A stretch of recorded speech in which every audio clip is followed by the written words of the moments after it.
guys. Laptop guys na walang power.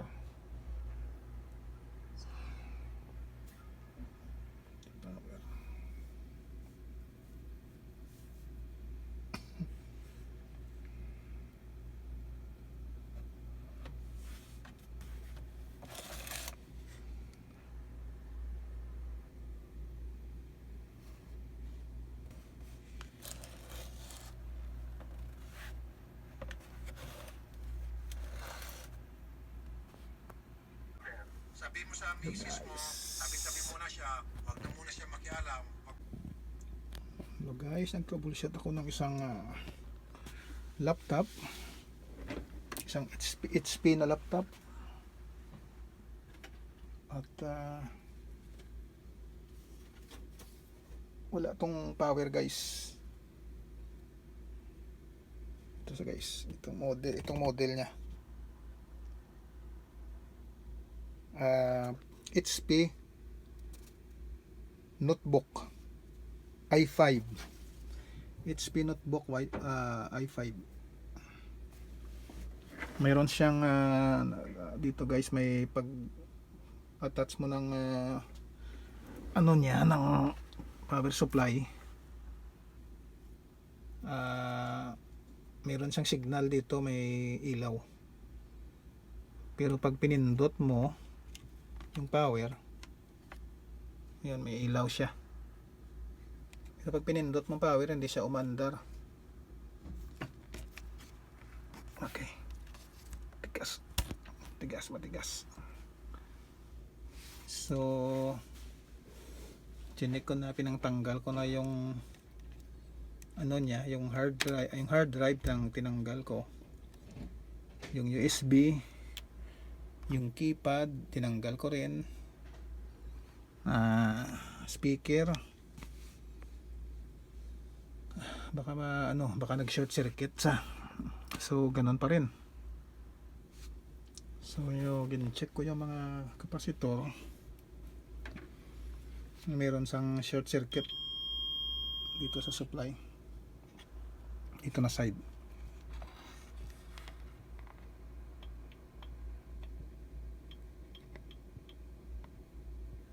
Ayun, okay na.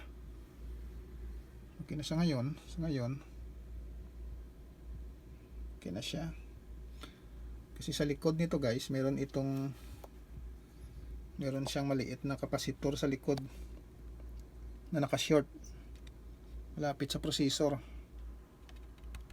Ito yung processor, tinanggal ko yung processor. Yung ano pala, hindi tinanggal tinanggal ko itong ano niya, itong heatsink. Ganun siya. So, tinanggal ko yung heatsink at chinek ko yung mga capacitors.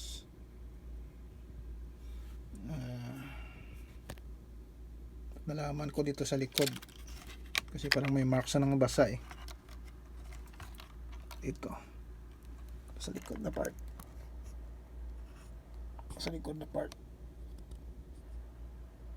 tinanggal ako ng kapasitor. Ayan o, nababasa siya. Tinsya na itong trouble guys. Ito na side guys, ito yung bumabasa na to. Ito guys o, susumpo natin. Meron po diyang kapasitor na naka-short.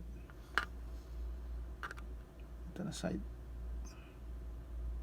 So ang capacitors ay ito siya. Ito siya guys. Ang kapasitor na to ay short circuit, naka-short siya. Ito yung iba, okay to siya. Babalik ko na lang to. Tatlo to, ito pa. So i-try po natin na ibalik lahat at isubukan. Formatting na po tayo guys. Windows 10 po yung ginamit ko.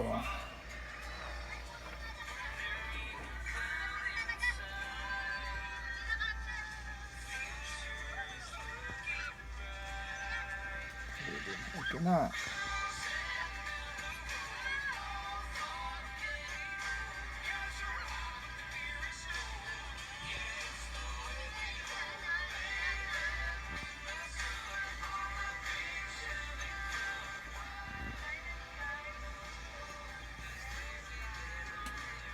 Tagal ah.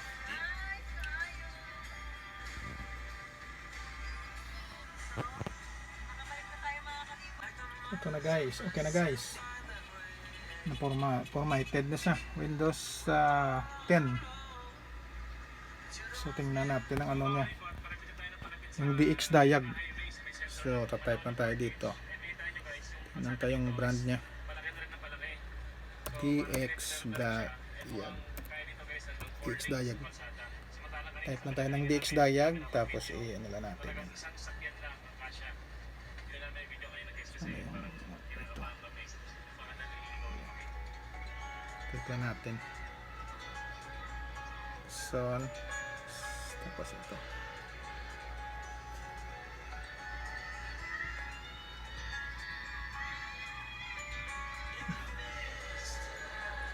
Yan siya. Ang pangalan nito. Ito, System HP Notebook. Guys, nandito pala kami. Hindi pa rin kami tapos sa tingnan nyo nga guys yung paligid oh. Kahit ganito na yung place, ang dami pa rin naglalaro doon oh. May volleyball. Kanina may naglalaro doon. Ayun oh. Lato dito guys oh. Guys, Balik sa 90s. maliit na ng sira niya. May nagka-volleyball guys sa ano. Ganyan lang kalaki. Kapukiran. Di na andar. Kanina meron doon tuya na sako. May mga nagbabasketball sa lupa. Tapos sa basada dito na naka-develop. Bye-bye guys. Hey there. Subscribe to my channel. And also press this bell icon.